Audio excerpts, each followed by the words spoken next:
bakit daw wala F at B sa cage? Yan, sabi ng ating kamaster.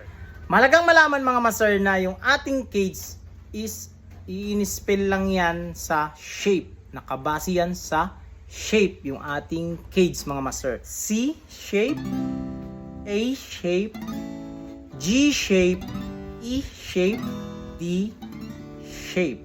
Kaya 5 lang sila mga master yung mga shape na yan na movable. Yan, kaya may tinatawag na movable shapes. Kagaya nito, i-move natin yung shape na to mga master, ganyan. So naging B flat siya. Siyempre of course magbabar tayo dito. At nandyan na yung B. Yan.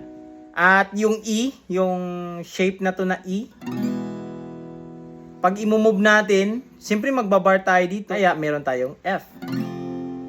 So ngayon, kaya walang B at F sa cage mga master. Kasi yung B is simply siya yung A shape.